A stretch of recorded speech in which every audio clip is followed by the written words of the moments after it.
Je pense que, de mon point de vue, si on veut réussir la coopération entre différentes parties prenantes, différents acteurs, il faut suivre un processus méthodologique de préparation, d'animation et de suivi.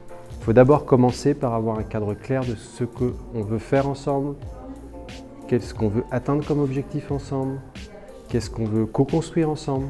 Et après, il y a une deuxième étape qui est de construire le processus qui va permettre au groupe d'atteindre cet objectif. Et après, tu as une troisième étape qui est de s'assurer que les conditions logistiques sont optimum pour la rencontre et s'assurer que la coopération va être vraiment donner son meilleur fruit, quoi.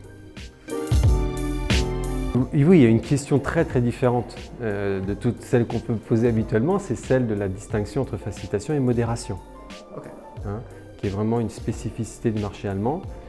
Et donc, quelle est la distinction entre le modérateur et le facilitateur? Alors, sans doute, là où il y a le plus de distinction, c'est sur le processus.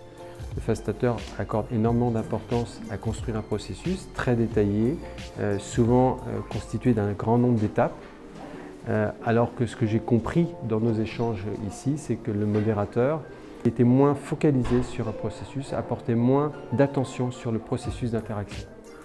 Donc il me semble que c'est probablement une piste de distinction entre le modérateur et le facilitateur à confirmer dans les semaines à venir en continuant nos échanges avec un certain nombre de personnes dont on a pris les contacts aujourd'hui.